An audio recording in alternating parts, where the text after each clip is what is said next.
let's open the Bible, Hebrew chapter 11. Buksan po natin ang Biblia sa Hebreo chapter 11.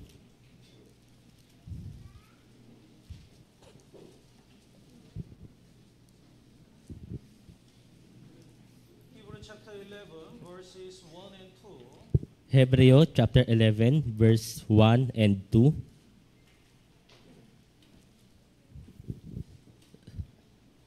Basahin po natin ng sabay-sabay. 3, 2, 1. Ngayon, ang pananampalataya ay ang katiyakan sa mga bagay na inaasahan, ang paninindigan sa mga bagay na hindi nakikita. Tunay na sa pamamagitan nito, ang mga tao noong una ay tumanggap ng patotoo. The Hebrew chapter 11 is called the chapter of the faith. Yung Hebreo Kapitulo 11 ay pumapatungkol sa chapter ng pananampalataya. So this Hebrew chapter 11, all talking about the pananampalataya. Itong Hebreo chapter 11 ito ay patungkol lamang sa pananampalataya. So when we study the Hebrew chapter 11, we can see what is the faith and what kind of faith we have to have. Kaya nga kung pag-aaralan natin ang kapitulong ito, malalaman natin ano yung pananampalataya at anong klaseng pananampalataya ang dapat meron tayo. So today, we're gonna learn about the faith. Kaya ngayong araw na ito, pag-aaralan natin patungkol sa pananampalataya. In verse 1 and 2, is talking about what is the faith. Sa verse 1 and 2, ito'y pumapatungkol, ano ba yung pananampalataya? The faith is the substance of the things hoped for, the evidence of the things not seen. Ang pananampalataya ay ang katiyakan sa mga bagay na inaasahan, ang paninindigan sa mga bagay na hindi nakikita. So faith is like a telescope. Kaya yung pananampalataya ay parang teleskopyo. There is something very far. May isang bagay na napakalayo. We cannot see it. Hindi natin ito makita. It looks deep. Mukhang madilim. But through the telescope, we can see it very clearly even though it's very far. Subalit sa pamamagitan ng pananampalatayang ito, makikita natin kahit ito'y napakalayo. So that is the faith. Kaya nga, yun yung pananampalataya. Through the faith, we can see even though it doesn't happen yet, we can see it very clearly. Sa pamamagitan ng pananampalataya, kahit hindi pa ito nakikita natin, ito'y talagang malinaw nating makikita. So when we have the airplane ticket, we can believe we're gonna go to America or somewhere. Halimbawa, kung meron tayong ticket sa eroplano, pwede tayong maniwala na tayo makakarating sa isang lugar. So even though it doesn't happen yet, if we have a faith, we can believe Kahit na it will happen. kahit na hindi pa ito nangyayari sa ngayon, pwede tayong maniwala na ito'y matutupad. So when we have the faith, our Christian life will be totally different and our Christian life will grow up. Kaya nga, kung may pananampalataya tayo, ang ating buhay Kristiyano ay magiging mag-iba at yung ating buhay Kristiyano ay lalago. While we are living in this world, we cannot trust anything. Habang tayo nabubuhay dito sa mundong ito, hindi dapat tayo magtiwala sa anuman. When we trust our husband or wife, they can betray us. Kung magtitiwala tayo sa ating mga asawa, pwede tayong lokohin nila. Even the best friend can betray us. Kahit nga yung pinakamatalik nating kaibigan, pwede tayong pagtaksilan. And how can we trust my heart also? Kung gayon, paano rin natin pagtitiwalaan ng ating puso? My heart is not stable. Ang ating puso ay hindi nararapat. Today I like the chicken adobo. Tomorrow I like the bulalo. Ngayon, gusto ko ng chicken adobo, o di kaya bulalo. My heart is changing. Yung puso ko nagbabago-bago. And the world is so unstable. At gayon din, yung mundo ay nagbabago. One man really worried so many things. May isang lalaki talagang nag-aalala sa napakaraming bagay. So he sold all his possession and go to the island. Kaya nga binenta niya lahat ng kanyang ari-arian at pumunta sa isang isla. And he thought, if we live in that island, no trouble. At inisip in his life. niya kapag siya'y tumira doon sa islang iyon, wala na siyang anumang magiging problema sa kanyang buhay. But in the Second World War, that island become the battlefield. Subalit nung ikalawang digmaang pandaigdig, yung islang iyon ay naging isang isla ng digmaan. He lost everything. Nawala ang lahat. So, what can we trust in this world? Kaya nga, ano yung pagtitiwalaan natin dito sa mundong ito? Nothing. Wala. But Bible says this word of God, the Bible, never change. Pero sa Biblia, Sinabi rito, yung salita ay hindi nagbabago. That's why, and also God promised to achieve His word 100% surely. Gayun din, sinabi dito ng Diyos na isasakatuparan niya yung kanyang pangako 100%. That's why only one thing we can believe is word of God. Kaya nga, isang bagay lamang kailangan natin pagkatiwalaan at iyon ang salita ng Diyos. So please bookmark here and let's look at the Numbers chapter 23. Punta tayo sa Bilang, chapter 23. Numbers chapter 23 verse 19. Sa Bilang, chapter 23, verse 19. God is not a man that he should lie, nor a son of man that he should repent. Ang Diyos ay hindi tao na magsisinungaling ni anak ng tao na magsisisi. People like to tell a lie. Yung mga tao, nagsisinungaling yan. Even though they don't intend, if they don't keep that promise, it becomes lie. Kahit na hindi nila sinasadya, pero kung hindi nila tinupad yung kanilang pangako, yan ay nagiging kasinungalingan. But God never tell a lie and God always keep His promise. Pero yung Diyos ay hindi talaga nagsisinungaling at lagi niya isinasakatuparan ang kanyang pangako. That's why when we believe this word of God, we will never disappoint. Kaya nga kung tayo maniniwala sa kanyang salita, hindi tayo madidisappoint. So next part in verse 19, has He said and will He not do, and or has He spoken and will He not make it good? Sinabi ba niya at hindi niya gagawin? O sinalita ba niya at hindi niya tutuparin? So whatever God says, He achieved His word. Kaya ano man ang sabihin ng Diyos, kanya itong tutuparin. Whatever He promised, He never disappoint people who believe His promise. Ano man ang kanyang ipangako, hindi niya i-disappoint yung mga taong naniniwala sa kanyang pangako. Then let's go back to Hebrew chapter 11, Balik tayo sa Hebreo chapter 11. to verse 2. Sa For by it the elders obtained the good testimony.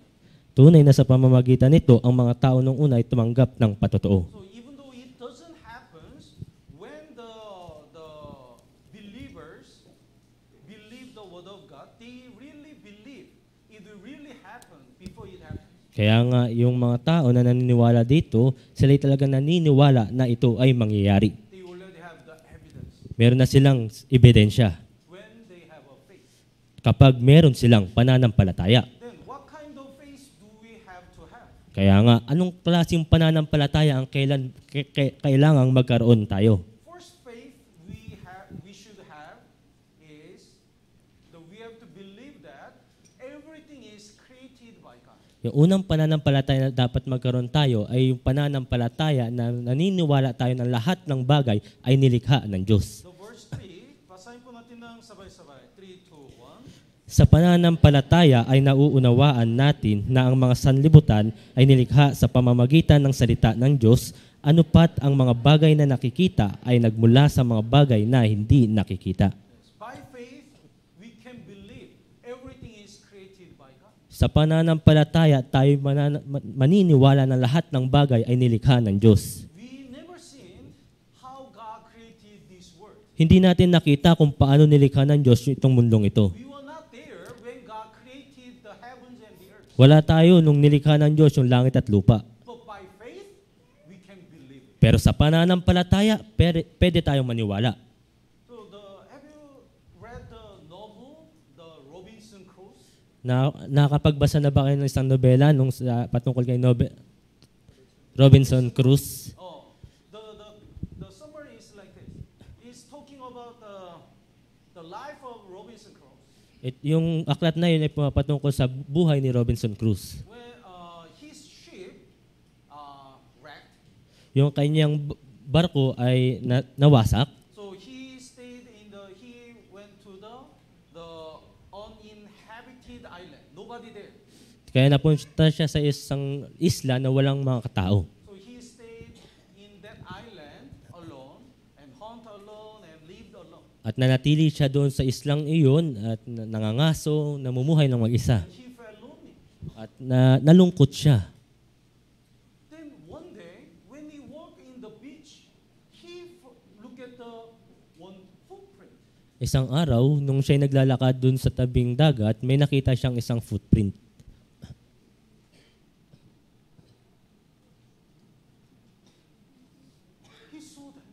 may nakita siyang bakas ng tao. What does it mean? Anong ibig sabihin nun? He never seen a man in that island. Wala siyang nakitang mga tao doon sa islang yon. Talk.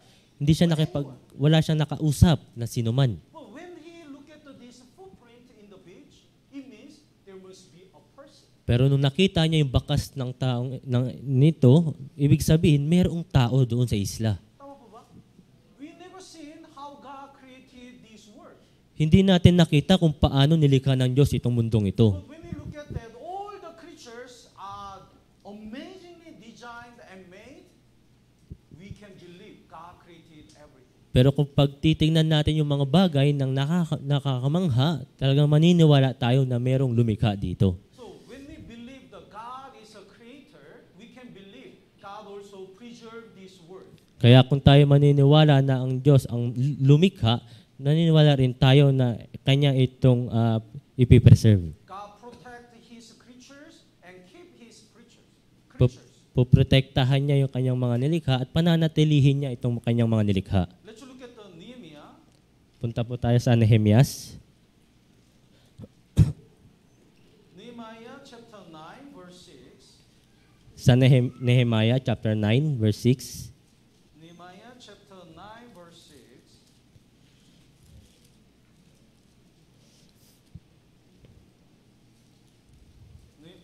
Anong page?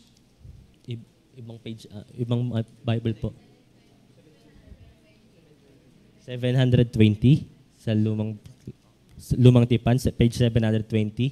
Nehemiah chapter 9 verse 6. Basahin po natin ng sabay-sabay. 3, 2, 1. Ikaw ang Panginoon, ikaw lamang, ikaw ang gumawa ng langit, ng mga langit, pati ng lahat ng natatanaw roon, ng lupa at ng lahat na bagay na naroon, ng mga dagat at ng lahat na naroroon, at pinanatili mo silang lahat, at ang hukbo ng langit ay sumasamba sa iyo. You alone are the Lord. It means you are the only creator. Ikaw ang Panginoon, ikaw lamang, ibig sabihin, siya lamang ang tanging tagapaglikha. And you have made the heaven and heaven of heavens. Ikaw ang gumawa ng langit ng mga langit. You made everything. Ikaw ang lumikha ng lahat. And also at the end, you preserve them all. And the host of the heaven worship you. Gayon din, pinanatili mo silang lahat at ang hukbo ng langit ay sumasamba sa iyo. Because God made these all things, God preserved all the creatures. Sapagkat ang Diyos ang lumikha ng lahat ng bagay na ito at Diyos lamang rin ang makapanatili ng lahat ng bagay na ito. So in Leviticus chapter 11, the raven is unclean animal. Sa Leviticus chapter 11, yung uwak ay isang maruming hayop. But God fed even unclean animal, raven. Pero pinapakain pa rin ng Diyos yung maruming hayop na yun. All people are born as a sinner. Lahat ng tao ipinanganak na makasalanan. They always commit a sin. Lagi sila nakakagawa ng kasalanan. But God protect them and God provide everything. Pero pinoprotektahan ng Diyos silang lahat. Then what about the saved people, the children of God? Kung gayon, paano naman yung mga taong ligtas, yung mga anak ng Diyos? If God provide everything even for sinners, will God not provide everything for saved people? Kung binibigay ng Diyos ang lahat ng bagay kahit sa mga makasalanan, yung mga anak ng tao, anak ng Diyos, hindi niya rin ba bibigyan? So in the age of Elijah, there was the great famine. Sa panahon ni Elias, merong isang napakalaking tagutom. Then to feed Elijah, God sent the raven. Para mapakain si Elias, nagpadala siya ng uwak. Every day, raven brought the piece of the meat and the food. Araw-araw yung uwak ay nagdadala ng parte ng karne para When makain. the water dried, God prepared the Sarbat, the widow in Sarbat. Nung natuyo yung tubig, yung Diyos ay nagpadala ng Sarbat. ng isang balo. So God fed the Elijah. Yan, yung Diyos, pinakain niya si Elias. So even in this world, if we really believe God created everything and preserve everything, we can believe that God will protect me also. Kaya kung tayo maniniwala na ang Diyos ang lumikha at nagpapanatili sa lahat, tayo pwede rin maniwala na tayo'y proprotektahan. Let's look at the Hebrew chapter 13. Punta tayo sa Hebreo chapter 13.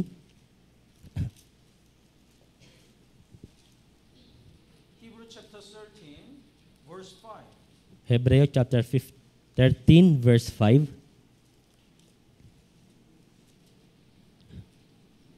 Let your conduct be without covetousness. Umiwas kayo sa pag-ibig sa salapi at kayo masiyahan na kung anong mayroon kayo. Be content with such things as you have. The Hebrew chapter 13, verse 5. Kayo'y masiyahan na kung anong mayroon kayo. So, it means we must be satisfied about what we have. Ibig sabihin, dapat tayong makontento sa anumang bagay na meron tayo. And for he himself has said, I'll never leave you nor forsake you. Sapagkat sinabi niya, sa anumang paraan ay hindi kita iiwan o pababayaan man. God knows what we need. Alam ng Diyos kung ano yung kailangan natin. God knows our difficulties. Alam ng Diyos yung mga kahirapan natin. So if we believe God created all of us and God preserved us, we can trust in God. Kaya kung tayo maniniwala, tayo nilikha at pinananatili niya, pwede tayong maniwala sa Kanya. That's why if we believe this, we don't afraid of man, we only afraid of God. Kaya nga kung tayo maniniwala, mananampalataya sa Kanya, hindi tayo matatakot sa mga tao, kundi sa Kanya lamang. So verse 6, basahin po natin ng sabay-sabay. 3, 2, 1. Kaya't panatag nating masasabi, ang Panginoon ang aking katulong,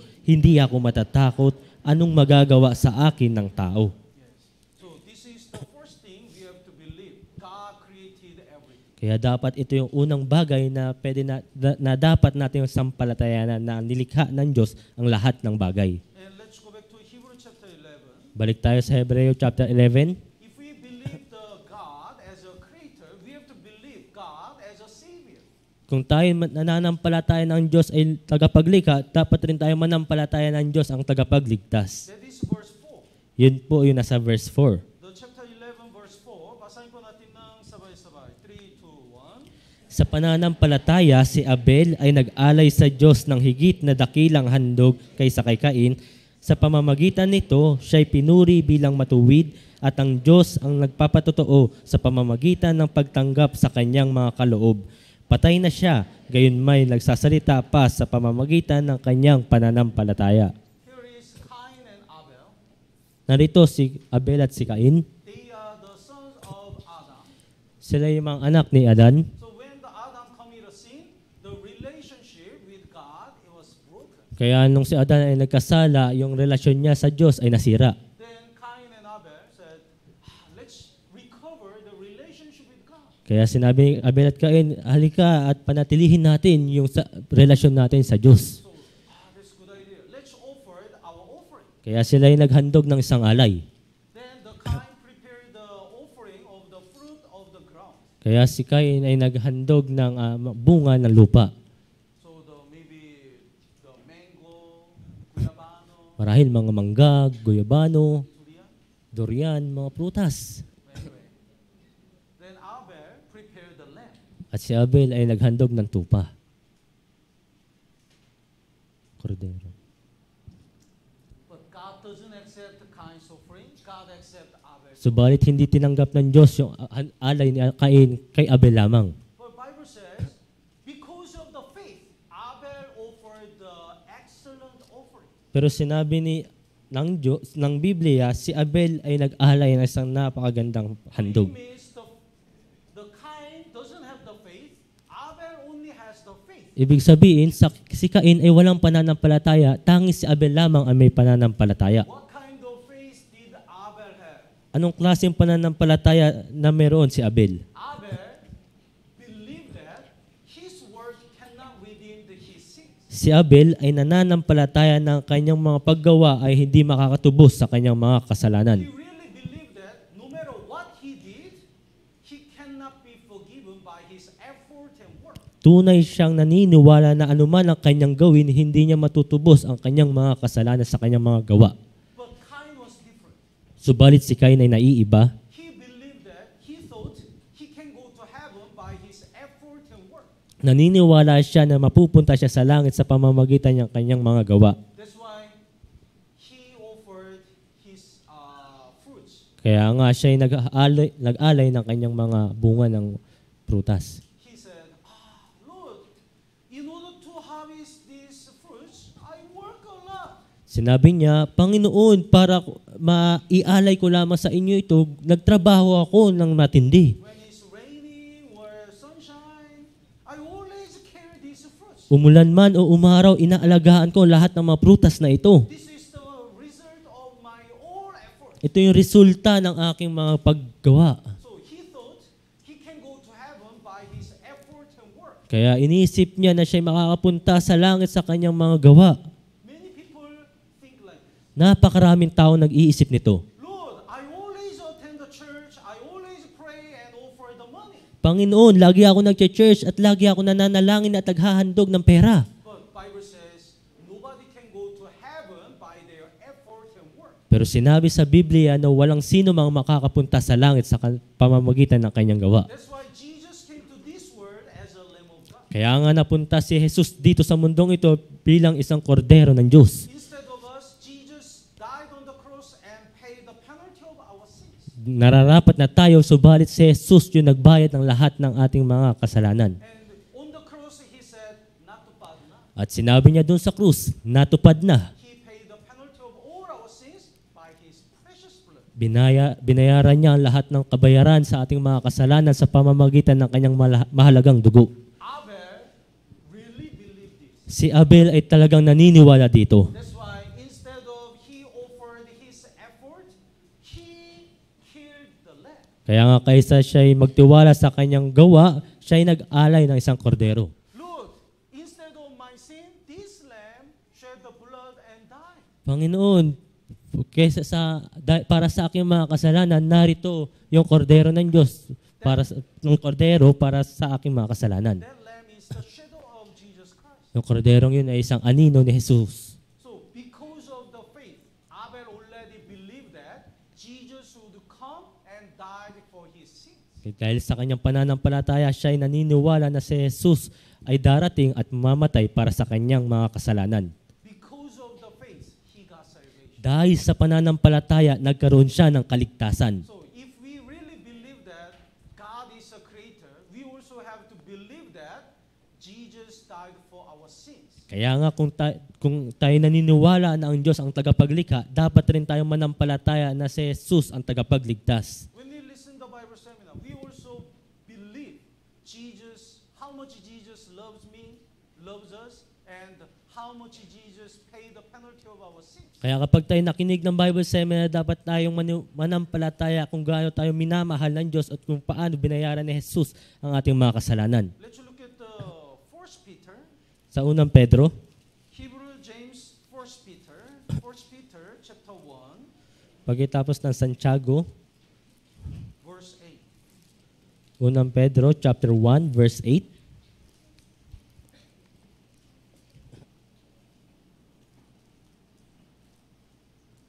Verse 8 and 9. Ver- Basahin po natin ng sabay-sabay. 3, 2, 1. Hindi ninyo siya nakita, gayon may inyong iniibig. Bagamat ngayon ay hindi ninyo siya nakikita, gayon may inyong sinasampalatayanan. At kayo'y nagkagalak na may galak na hindi maipaliwanag at puspos ng kaluwalhatian. Na inyong tinatanggap ang bunga ng inyong pananampalataya, ang kaligtasan ng inyong mga kaluluwa. The verse 9. Because of the faith, we get the salvation. Sabi sa versikulo 9, dahil sa pananampalataya, ang kaligtasan ay na inyong nakuha. So in order to pay the penalty of our sin, we don't need to do anything. Para mabayaran ang kabayaran sa ating mga kasalanan, wala dapat tayong gawin. Because Jesus already finished everything to save us. Sapagkat tinapos na ni Jesus ang lahat para tayo maligtas. So only one thing we have to do is pananampalataya. When we believe that, we get salvation. Tanging kailangan lamang natin gawin ay ang pananampalataya. Kung tayo mananampalataya, maliligtas tayo. But when we believe this, we also realize how much God loves us. Kaya kung tayo maniniwala rito, malalaman rin natin at mauunawaan kung gaano tayo minamahal ng Diyos. That's why we come to love Jesus too. Kaya tayo naparito rin para ibigin si Jesus. So verse 8, whom having not seen, you love.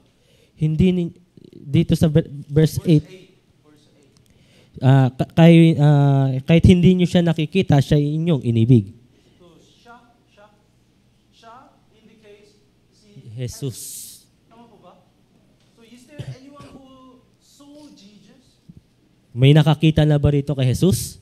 Have you seen Jesus? Nakita nyo na ba si Jesus? Not the picture. Hindi larawan, ha? That's just picture drawing.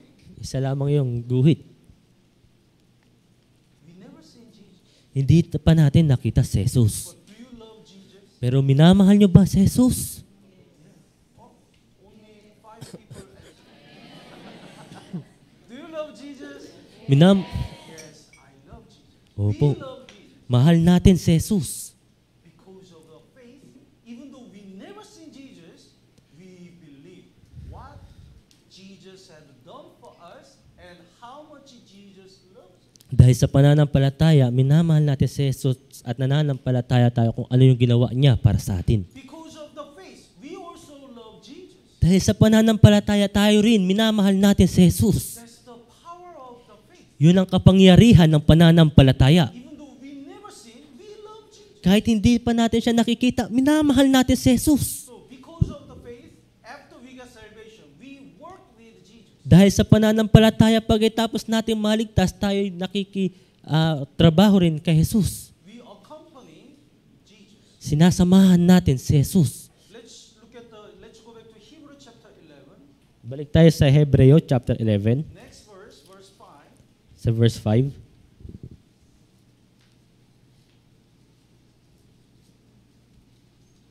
Basahin po natin ng sabay-sabay. 3, 2, 1. Sa pananampalataya, si Enoch ay dinalang paitaas, ano pat hindi na niya naranasan ang kamatayan. Hindi na siya natagpuan, sapagkat siya'y kinuha ng Diyos, sapagkat bago siya dinalang paitaas, pinatotohanan na ang Diyos ay nalugod sa kanya. In Genesis, Enoch worked with God for almost 300 years. Sa Genesis, si Enoch ay lumakad kasama ang Diyos sa loob ng 300 taon.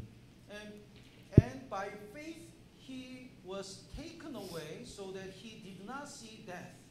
Kaya't sa pananampalataya, si Enoch ay dinalaang paitaas, ano pat hindi na niya naranasan ang kamatayan. So through the faith, we get salvation. Kaya sa pananampalataya, tayo maliligtas. And even after salvation, we have to work with God with the faith. At kahit na sa pamamagitan ng pananampalataya, tayo nakakalakad sa kasama niya. That's the way to please God.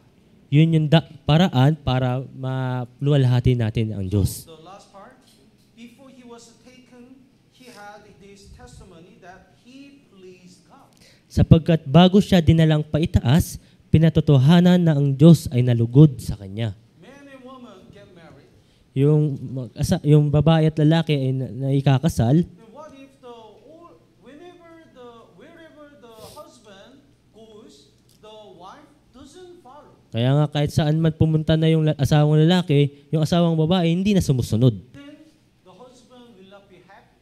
Kung gayon, yung asawang lalaki ay hindi malulugod. They want to go together. Gusto niyang magkasama silang lumakad. After we got salvation, God wants to stay with us and walk together. Kaya pagkatapos maligtas, yung Diyos ay nagnanais na gusto niyang makasama tayo at lumakad kasama niya. That's the way to please God. Yun yung daan para malugod natin ang Diyos. So we have to after we got salvation by faith, we have to believe that God is with us and God is working with us. Pagkatapos natin maligtas, dapat na tayong maniwala na ang Diyos ay kasama natin at nagnanais siyang lumakad tayo kasama niya. And if we believe that God is with us, we cannot commit sin. Kaya nga kung tayo naniniwala na ang Diyos ay kasama natin, hindi tayo makakagawa ng kasalanan. Let's look at the Proverbs chapter 5. Sa Kawikaan, chapter 5,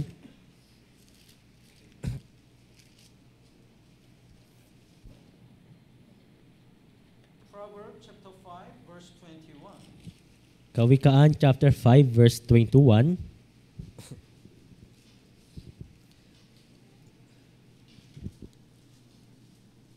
Proverbs chapter 5 verse 21. Basahin po natin ng sabay-sabay. 3, 2, 1. Sapagkat ang mga lakad ng tao ay nasa harap ng mga mata ng Panginoon. lahat niyang mga landas. Bible says the ways of man are before the eyes of the Lord. Sinabi sa Biblia, sapagkat ang mga lakad ng tao ay nasa harap ng mga mata ng Panginoon. One day I visited one family Isang araw, bumisita ako sa isang pamilya in Castel. doon sa Castelleos. Then I didn't inform them because I used to visit just suddenly. Hindi ko sinabi ito sa kanila dahil nais ko, bisitahin lang sila na biglaan. And that time they were playing gambling. Isang araw, naglalaro sila ng sugal, baraha. I didn't see that. If I saw that, I just visit next time. But when I turn the corner, we look at each other. Hindi ko yun nakita. Dahil kung nakita ko yun, saka ko na lang siya bibisitahin. Pero nung paglingon ko, nagkagulatan kami. So when they play the gambling and look at me,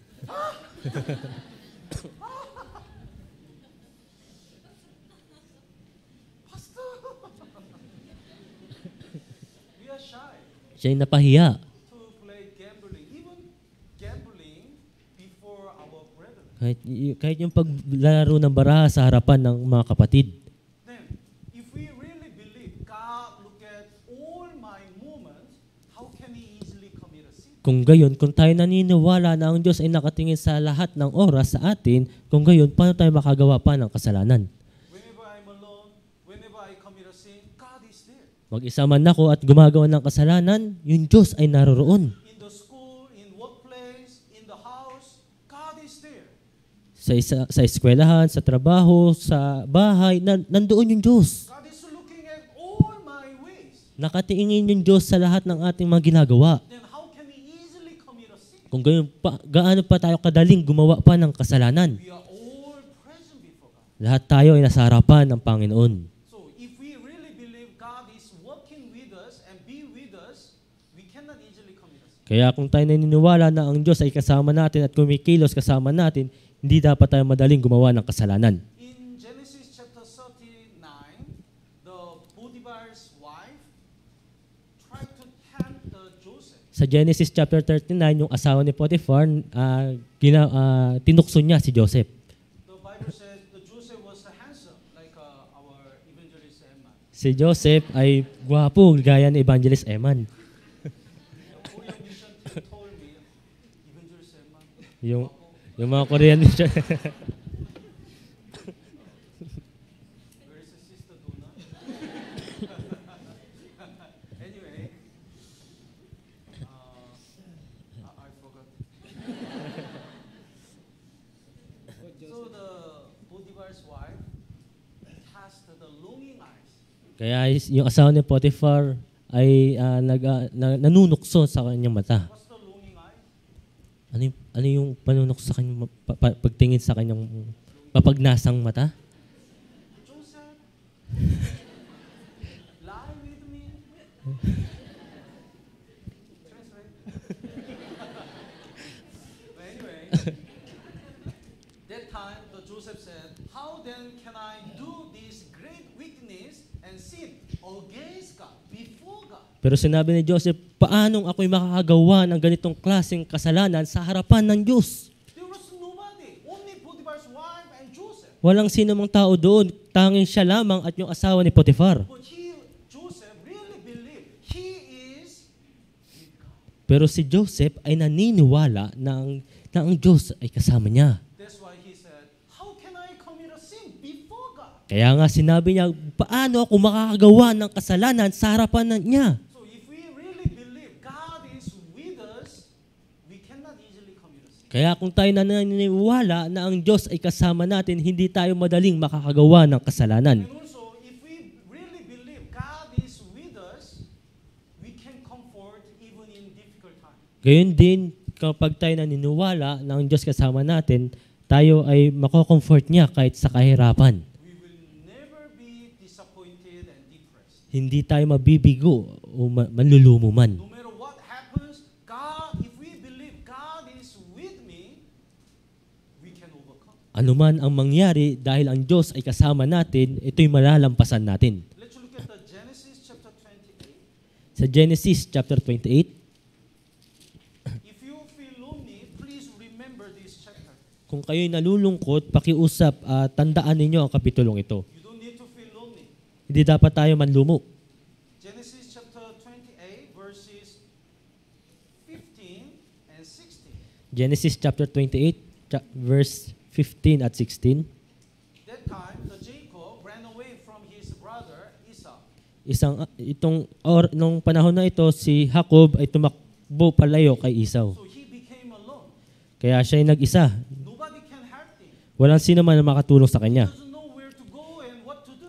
Hindi niya alam kung anong gagawin niya, saan siya pupunta. But when he slept, he dreamed. Pero nung siya'y nakatulog, siya'y nanaginip. And he realized that even though he couldn't see God, God was with him.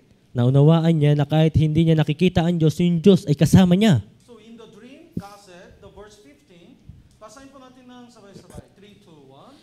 Alamin mo na ako'y kasama mo at iingatan kita saan ka man pumunta. At ibabalik kita sa lupaing ito sapagkat hindi kita iiwan hanggang hindi ko nagagawa ang ipinangako ko sa iyo. God said, behold, I'm with you. Sinabi ng Diyos, narito ako'y kasama mo. I'll keep you wherever you go. Sasamahan kita saan ka man pumunta. I'll not leave you until I have done what I have spoken to you. Hindi kita iiwan hanggang hindi ko nagagawa ang ipinangako ko sa iyo. God is with us. Yung Diyos ay kasama natin. So the Jacob realized that. The verse 16, let's read it together. 3, 2, 1. Nagising si Jacob na sa kanyang panaginip at sinabi, tunay na ang Panginoon ay nasa lugar na ito at hindi ko iyon nalalaman.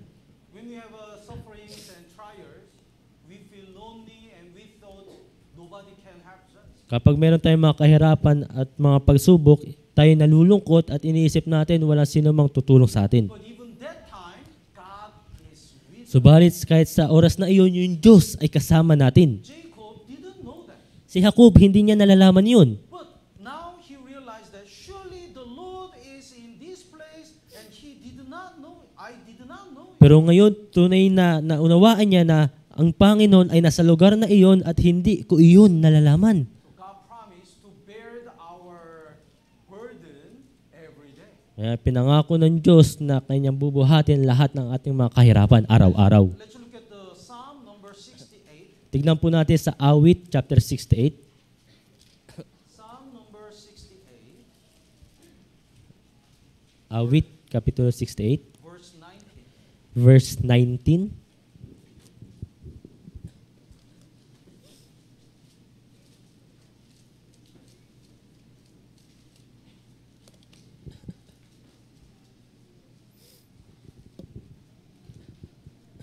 Psalm number 68, verse 19. Let's read it together. 3, 2, 1. Purihin ng Panginoon na nagpapasan araw-araw ng aming pasan sa mga tuwid bagay ang Diyos na siyang aming kaligtasan.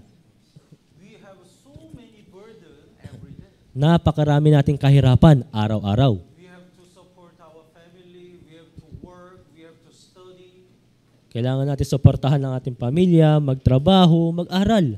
Then, God says, He will daily lose us with the benefits. Kaya sinabi ng Diyos, God bear our burden every day. sinabi ng Diyos, papasanin niya araw-araw ang ating mga pasan. Then, how can we transfer our burden to God? Kung gayon, paano natin maililipat itong mga pabigat natin sa Diyos? By praise. Sa pamamagitan ng panalangin. Let's look at the Psalm number 62. Tingnan po natin sa Awit chapter 62. Psalm number 62, verse 8. Psalm chapter 62 verse 8. Basahin po natin ng sabay-sabay. 3, 2, 1. Magtiwala kayo sa Kanya sa lahat ng panahon, o bayan. Ibuhos ninyo ang inyong puso sa Kanyang harapan para sa atin, ang Diyos ay kanlungan. If you have the heavy burden every day, pour out your heart before Him. Kung meron kayong napakabigat na pasanin, ibuhos ninyo ang inyong puso sa Kanyang harapan. Lord, these financial difficulties is too much to me. Panginoon, itong kahirapan namin sa pera ay napakahirap para sa amin. I'm really difficult to bear this burden of my family. Ako'y hirap na hirap ng pasanin ang mga pasanin na ito sa aking pamilya. The Bible says, pour Sinabi ng Diyos, sinabi sa Biblia, ibuhos ninyo ang inyong puso, ibuhos ninyo. So you can talk anything to Jesus. Kaya pwede ninyo sabihin ito sa Panginoong Jesus. You can transfer, when you pray, your burden can transfer to God. Pwede nyo maipasa yung pabigat na ito sa Diyos. So God will say, I know, I'll take care of it. Sasabihin ng Diyos, oo, nalalaman ko, aalagaan kita. You just do your best. Gawin mo lamang yung maabot mong makakaya. The rest of the part, I care. At yung natitira, ako nang bahala. So when we pray about our burden, we feel light. Kaya kapag tayo mananalangin sa ating mga kahirapan, pabigat, tayo gagaan ang ating loob. When we can believe that God is with us when we pray. Maniniwala tayo na ang Diyos ay kasama natin kapag tayo nananalangin. Then we just believe, no matter what happened, I'll just do my best and I'll believe God will guide me and carry me. Kaya anuman ang mangyari, ako'y maniniwala na ang Diyos ay sasamahan ako, gagabayan ako at iingatan ako. Whenever I have many concerns, Sa tuwing I praise this song. Sa tuwing ako'y napakaraming mga alalahanin, ako'y inaalala ko itong awit na ito. The lyric is, why do you worry if you can pray? Yung lyrics, sinasabi, bakit ka nag-aalala kung ikaw naman ay nakakapanalangin? You can pray to God, then why are you worried? Pwede kang manalangin sa Diyos. Kung gayon, bakit ka nag-aalala? Pour out your heart to God. Ibuhos mo ang iyong puso sa Diyos. Why you just worry? Bakit ka nag-aalalang? I searched the English version, but I couldn't find it. But I found the Korean version with the translation. Hinanap ko yung English version nito pero hindi ko makita. May nakita lamang akong Korean version pero may subtitle ng English. Audio.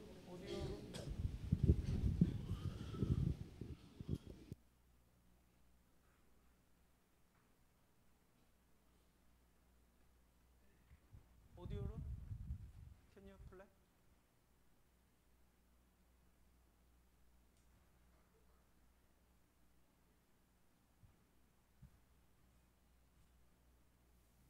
So when it's ready, we can listen. Let's look at the Second King, Second Chronicles. Puntahan po muna natin sa ikalawang kronika.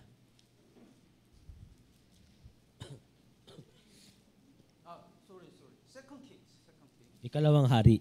Second Kings chapter 1. Ikalawang hari, chapter 1.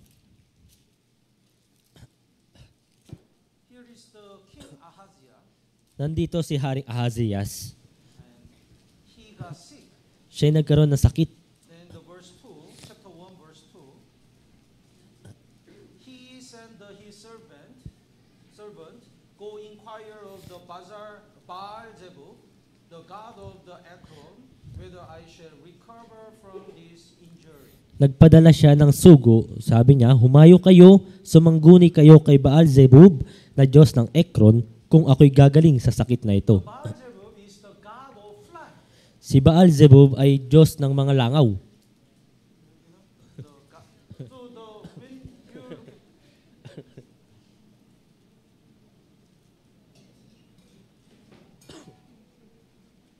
Baal-zebub looks like this. Si Baal-zebub mukhang ganito. Fly. Langaw.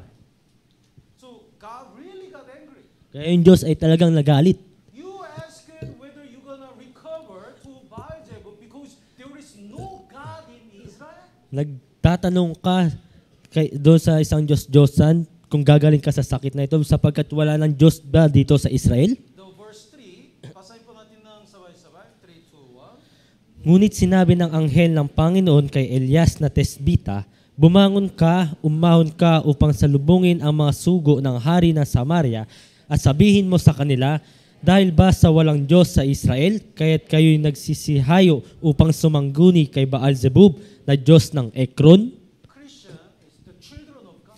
Yung mga Kristiyano ay mga anak ng Diyos. Almighty God is our Father. Yung napakamakapangyarihang Diyos ay ang ating Ama. And God saved us and God is with us. Niligtas tayo ng Diyos at yung Diyos ay kasama natin. But if we really worry too much, God will say, you don't believe me and you don't believe that I'm with you. Subalit kung tayo labis na mag-aalala, sasabihan tayo ng Diyos, hindi ka naniniwala sa akin at hindi ka naniniwala na ako'y kasama mo. So if God is with us, if we can pray to God, we can transfer our burden to God, why do we worry? Kaya nga, yung Diyos ay kasama natin, kaya dapat tayo manalangin sa Kanya at hindi na dapat mag-alala pa. Let's listen this song. Would you play?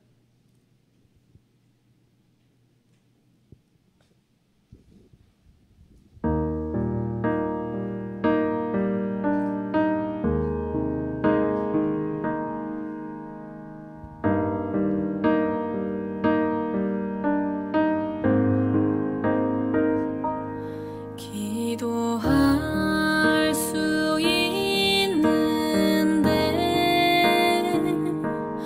왜 걱정하십니까? 기도하면서 왜 염려하십니까?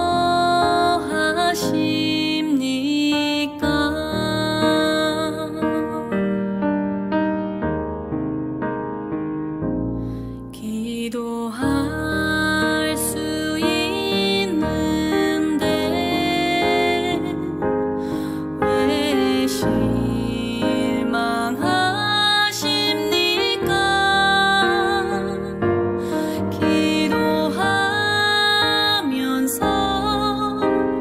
왜 방황하십니까? 주님 앞에 무릎 꿇고 간구해 보세요. 마음을 정결하게 뜻을 다하여 기도할 수 있는데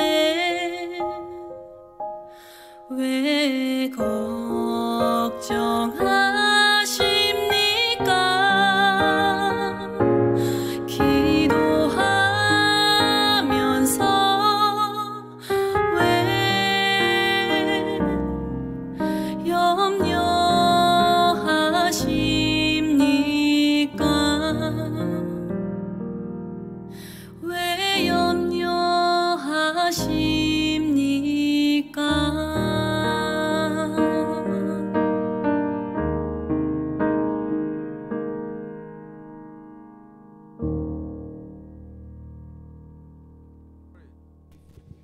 Ba't kayo nag-aalala kung kayo pwede namang manalangin?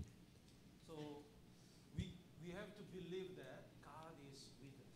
Pwede tayong maniwala ng Diyos ay kasama natin. And let's go back to Hebrew chapter 11. Balik tayo sa Hebreo chapter 11. One more thing we have to believe is the God's judgment is coming. Isa pang bagay na dapat natin sampalatayanan na ang paghuhukom ng Diyos ay parating na. Hebrew chapter 11 verse 7.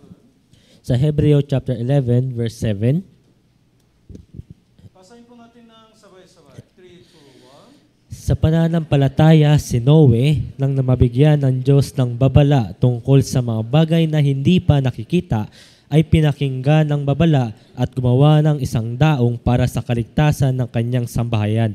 Sa pamamagitan nito ay hinatulan niya ang sanlibutan at siya'y naging tagapagmana ng katuwirang ayon sa pananampalataya.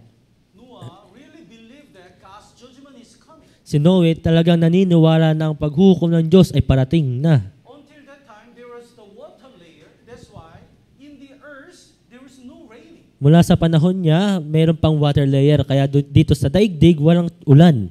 So he never seen the water judgment. Hindi pa niya nakita yung paghukom sa tubig. But because of the faith, he believed. Subalit sa pamamagitan ng pananampalataya, siya'y naniniwala. That's why he prepared Kaya nga siya ay naghanda ng daong. Because he really believed that the God's judgment is coming, he preached the word of God. Sapagkat naniniwala siya na yung paghukom ng Diyos ay parating na, kaya niya ipinahayag ang salita ng Diyos. Let's look at the 2 Peter Tingnan po natin sa 2 Pedro, chapter 2, verse 5. chapter 2, verse 5.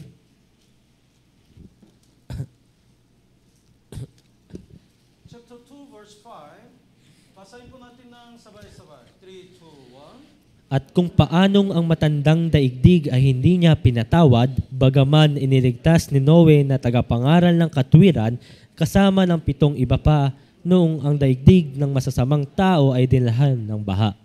Noah is the preacher of the righteousness. Si Noe ay isang tagapangaral ng katwiran. So his message was very clear, simple and clear. Kaya yung mensahe niya ay napakasimple lamang at napakalinaw. God judged the world with a great flood. Huhukuman ng Diyos ang daigdig sa pamamagitan ng isang napakalaking baha. You have to get in the ark. Kaya nga kailangan ninyong pumasok sa daong. That's it. Yun lamang. Our message is very clear. Ang ating mensahe ay napakalinaw. Because of our sin, we have to be judged. Dahil sa ating mga kasalanan, tayo ay mahuhukuman. That's why you have to get salvation. Kaya nga kailangan ninyong magkaroon ng kaligtasan. We never seen the God's fire judgment. Hindi pa natin nakikita yung paghuhukom sa apoy. In Ezekiel chapter 38, it's already talk about how Russia invade Israel and start the war. Sa Ezekiel chapter 38, doon sinabi na kung paano yung Russia sasakupin yung Israel at magpapasimula ng digmaan. That will be the nuclear war. Yun po yung magiging nuclear war. We never seen that. Hindi pa natin yun nakikita. We never seen the God's fire judgment. Final fire judgment. At- hell. At hindi pa natin nakikita yung paghukom ng Diyos sa apoy, yung impyerno. But by faith, we can believe. Subalit sa pamamagitan ng pananampalataya, pwede tayong maniwala. That's why we cannot stop preaching the gospel. Kaya nga, dapat hindi tayo tumigil sa pangangaral ng Ebanghelyo. We really believe that God's fire judgment and the hell will come. Tunay na naniniwala tayo na yung paghahatol ng Diyos sa apoy at yung impyerno ay totoo. We really believe that if the people don't get salvation, they'll go to hell. Tunay na naniniwala tayo na kapag ang tao ay hindi maliligtas, sila ay mapupunta sa impyerno. That's why, like a Noah, we want to preach the word of God. Kaya nga, gaya ni Noe, nais nating ipangaral rin ang Ebanghelyo. Let's look at the Joshua chapter 2. Puntahan po natin sa Josue chapter 2. Joshua chapter 2, verse 18. Sa Josue chapter 2 verse 18, The situation is,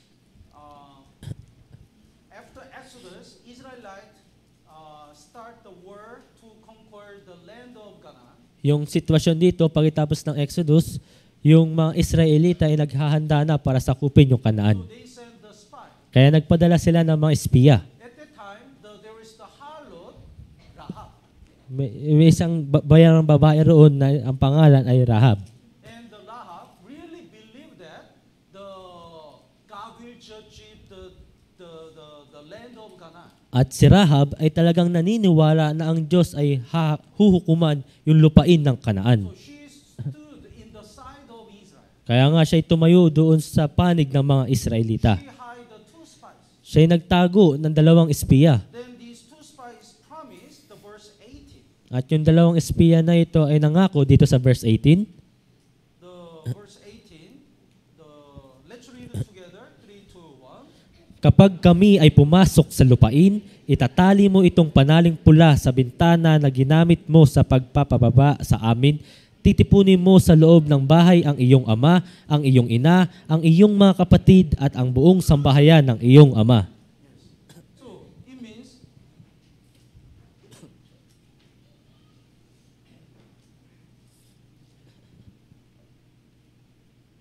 there is window Dito, merong sa isang bahay, isang bintana. and Israel, the spies promised if you put the line of scarlet cord in the window, we will not attack. At yung mga espiya ay nangako sa kanya na kapag itatali mo yung panaling pula dito sa bintana, hindi namin ito aatakihin. We will not touch this house. Hindi namin gagambalain itong bahay na ito. So, only Ra knows this Kaya tanging si Rahab lamang ang nakakaalam ng sikretong ito. Then what did she do? Kaya ano yung ginawa niya? She visited all the family. Pinuntahan niya lahat ng kanyang mga kamag-anak. And she is begging, pleading them, you have to stay in my house. At nagmamakaawa siya na kailangan ninyo pumaroon sa aking bahay. If the Israelite doesn't look at this line of scarlet cord, they will judge you. Kapag hindi nila nakita itong pulang panaling ito, kayo'y hahatulan nila. So with all her heart, she will invite his people. Kaya buong puso niyang inimbitahan ang kanyang mga kamag-anak. So because of this faith, Rahab saved her family. Kaya dahil sa pananampalatayang meron itong si Rahab, na iligtas niya ang kanyang pamilya. This scarlet line is the shadow of blood of Jesus Christ. Itong panaling pulang ito ay anino ng dugo ni Jesucristo. We also know the meaning of the blood of Jesus Christ. Tayo rin nalalaman natin ano yung kahulugan ng dugo ni Jesus. That's why we like to invite our lovers to stay in this blood. Kaya nga tayo rin nagnanais na papuntahin lahat ng ating mga minamahal na manatili dito sa dugo na ito. So can you imagine how much she rushed to invite the people to gather in her house? Naiisip nyo ba kung paano siya nagmamadali na papuntahin ang kanyang mga kamag-anakan sa kanyang bahay? Judgment is coming. Yung paghatol ay parating na. You have to come to my house. Dapat kayong pumasok sa aking bahay. I'm busy. I'm late. I'm tired. Busy ako, pagod na ako. No, Tatay. You have to come to my house. Hindi po ama, hindi po ina, kailangan mong pumunta sa aking bahay. Maybe the people said she's crazy.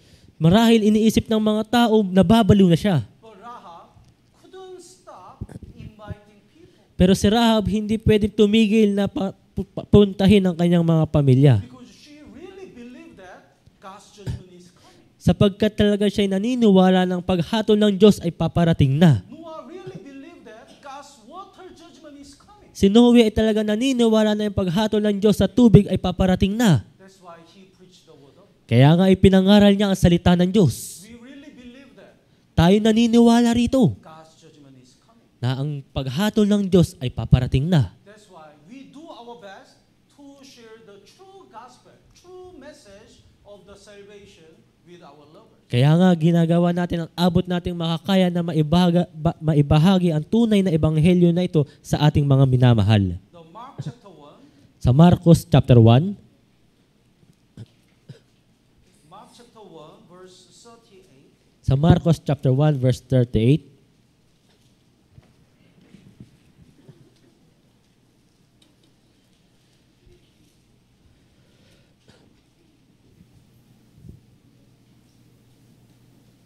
Chapter 1 verse 38. Would you read?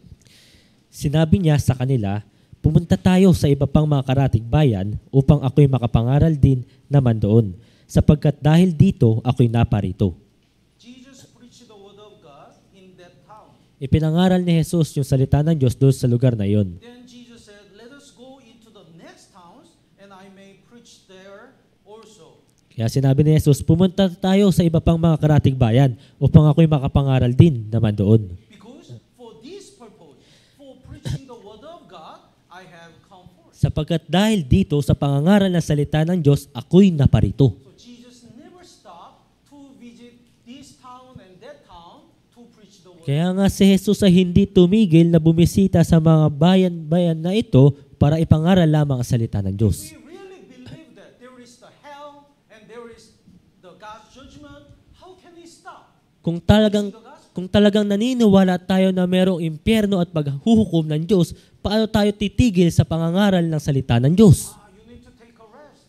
Kailangan mo magpahinga. Of course, we need to take a rest in order to preach the gospel again. Siyempre, kailangan rin natin magpahinga para maipangaral yung ebanghelyo muli. We will take a true rest in heaven. Magkakaroon tayo ng tunay na kapahinga doon sa langit. Until that time, we cannot stop preaching the gospel. Hanggang sa panahon na iyon, hindi dapat tayo tumigil sa pangangaral ng ebanghelyo. Let's go back to Hebrew chapter 11. Balik tayo sa Hebreo chapter 11.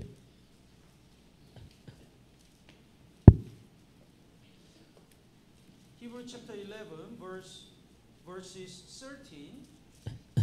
Sa Hebreo chapter 11 verses 13 and 14. hanggang 14. So these all the believers really believe that they will go to heaven. Lahat ng mananampalatayang ito ay naniniwala na sila ay tutungo sa langit. So from verse 8, Abraham, no matter what happens, he can overcome. Mula sa versikulo 8, kay Abraham, siya ay talaga naniniwala na anuman ang mangyari, malalampasan niya ito. In verse 9, he dwelt in the tents, Sa verse 9, siya ay naninirahan sa mga tolda.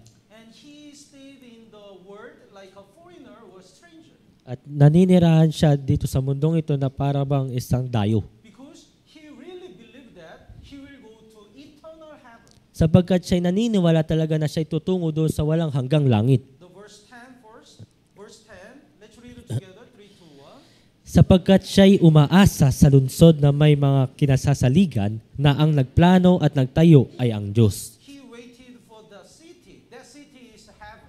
Naghintay siya doon sa isang syudad na yun. Yung syudad na yun ay yung langit. So we have to trust that, we have to believe that we will go to heaven.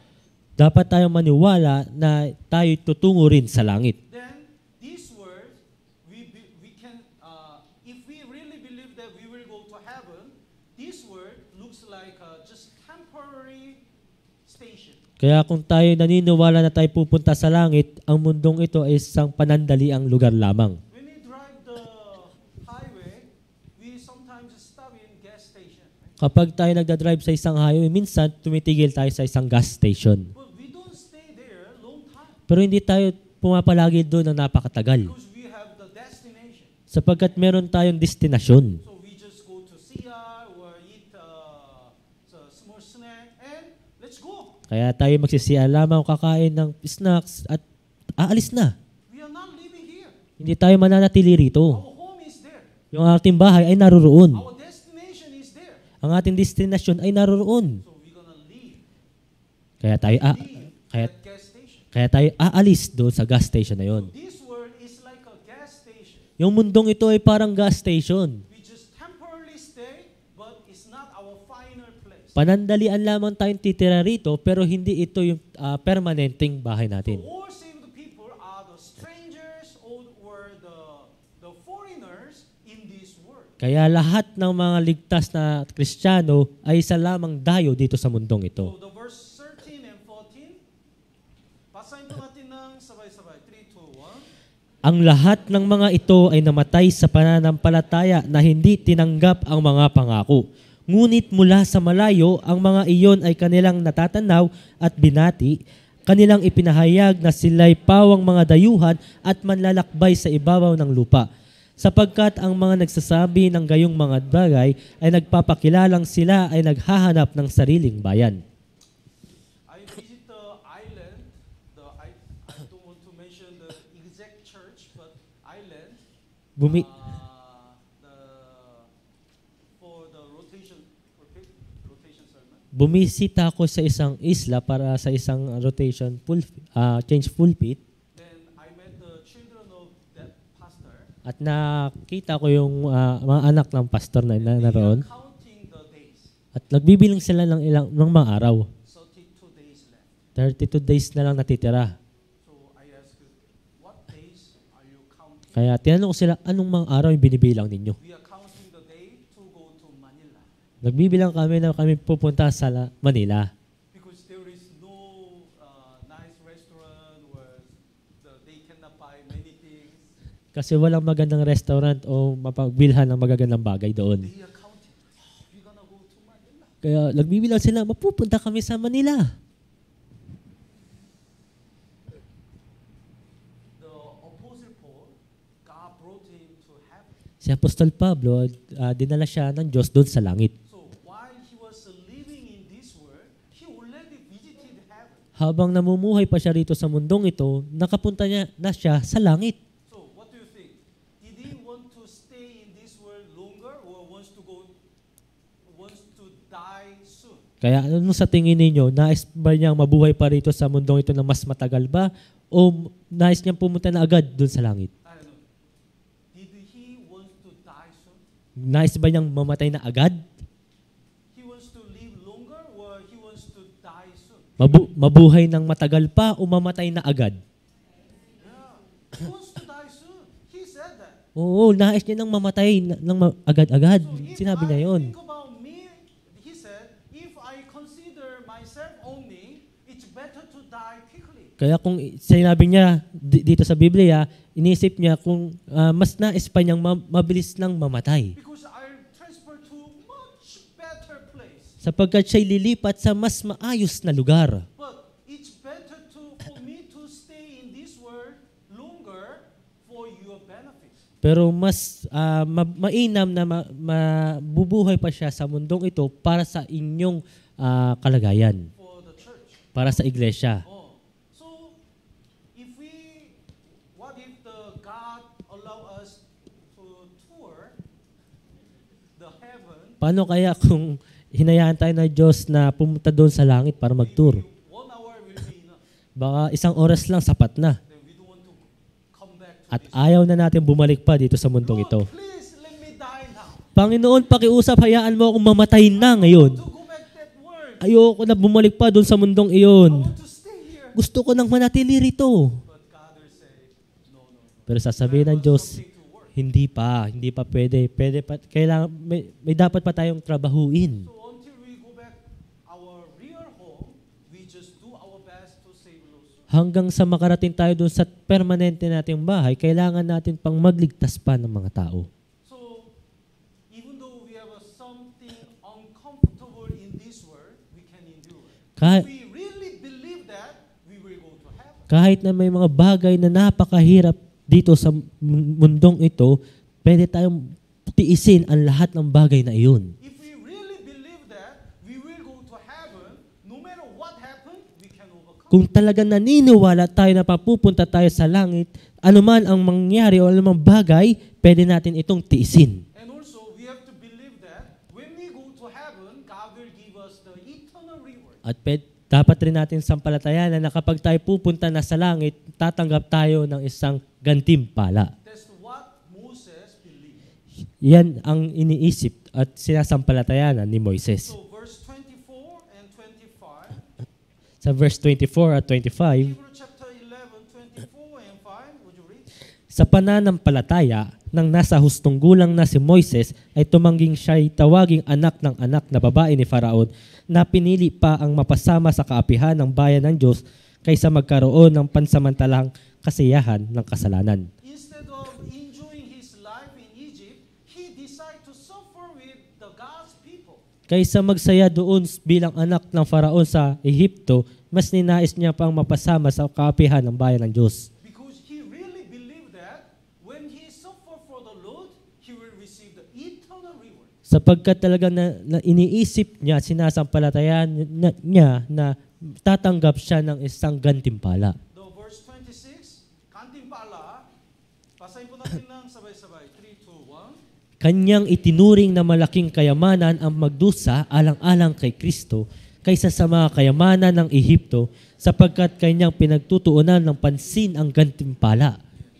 Moses never seen that eternal reward. Si Moises, hindi niya nakita yung gantimpalang yun. But sa pamamagitan ng pananampalataya, he really believed he will receive that reward. Talagang naniniwala siya na tatanggapin niya yung gantimpalang iyon.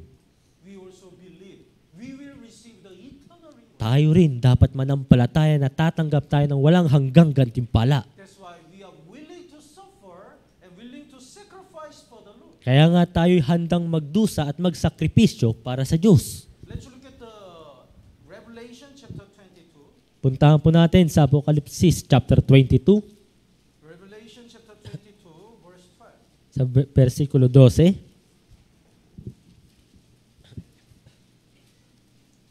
Basahin po natin ng sabay-sabay. 3, 2, 1. Ako'y malapit nang dumating at dala ko ang aking gantimpala upang gantihan ang bawat isa ayon sa kanyang ginawa. Do you believe this verse? Kayo ba'y naniniwala sa bersikulong ito? I really believe this. Ako'y naniniwala sa bersikulong That's ito. why for this reward, I can do everything. Kaya nga, para sa gantimpalang ito, kaya kong gawin ang lahat. If we really believe this verse, no matter what we sacrifice, Kung talagang naniniwala tayo sa bersikulong ito, anuman ang ating isakripisyo, ito ay hindi magiging sapat. There was a true story about Napoleon. Merong isang istorya patungkol kay Napoleon. You know Napoleon? Yes po. He went to the hotel, the restaurant in hotel with his soldier. Nagpunta siya sa isang restaurant doon sa isang hotel kasama ang kanyang mga sundalo. But he forgot to bring the money. Pero nakalimutan niyang magdala ng pera. So after eating, he said, he didn't mention he's a Napoleon. Pero pagkatapos kumain, hindi niya sinabi na siya si Napoleon. Napoleon is a king. Si Napoleon, isang hari. But the manager didn't recognize it. Pero yung manager, hindi siya nakilala. So the Napoleon said, I'm so sorry. If you allow me to go home, I'll bring the money. Kaya sinabi na Napoleon, sorry, hindi ko nadala yung pera ko. Kung hahayaan mo ako, babayaran ko ito. But the manager said, how can I trust you? Pero sinabi ng manager, paano kita pagkakatiwalaan? If you run away, I lost the money. Paano kung umalis ka, tumakbo, mawawalan na ako ng kita? Then he didn't allow. Kaya hindi niya ito hinayaan. Then the one worker observed him and he said, even though I don't know him, he looks faithful. Yung empleyadong iyon, kahit di siya naniniwala, kilala yun, mukha siyang talagang tapat.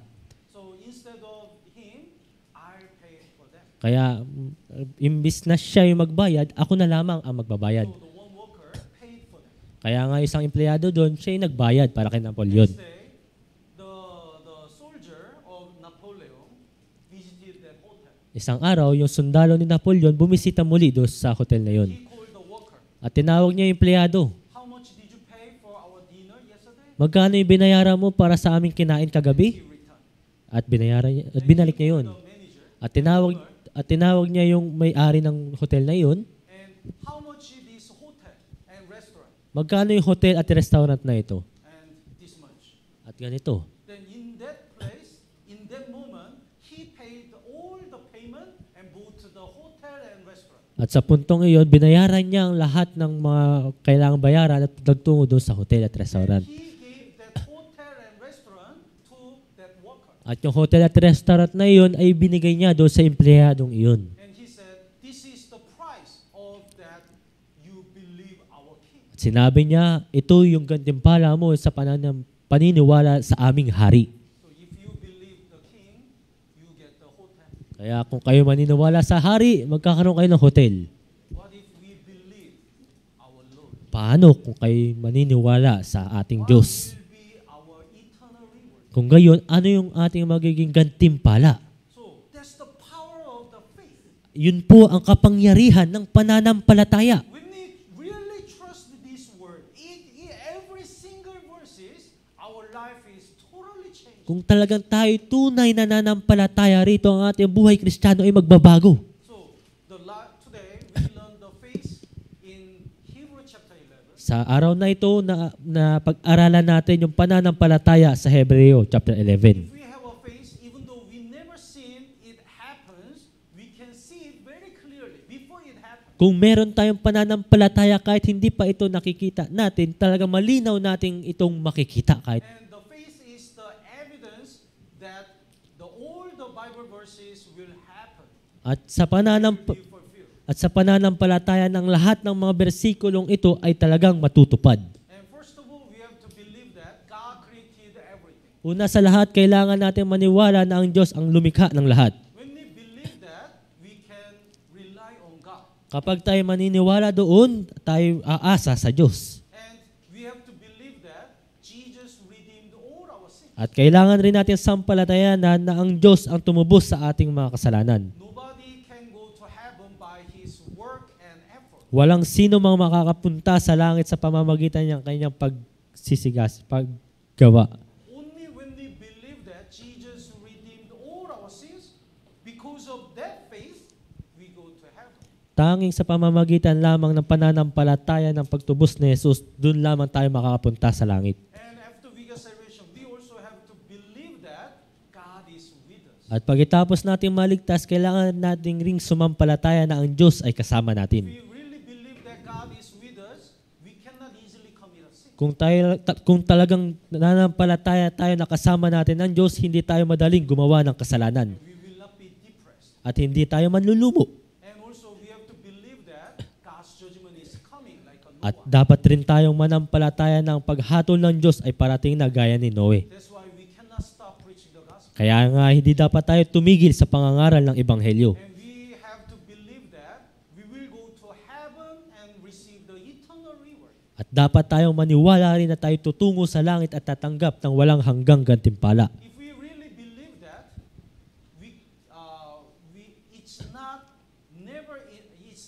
it's never enough to sacrifice everything for the Lord. Kung talagang tayo naniniwala roon, hindi sapat ang anumang ating isakripisyo. Tama po ba? Do you believe the Hebrew chapter 11? Kayo ba'y naniniwala sa Hebreo chapter 11? Because of the faith, Dahil sa pananampalataya, we can endure all difficulty. mapagtitiisan natin ang lahat ng ating mga kahirapan. Let's pray together. Tayo'y manalangin.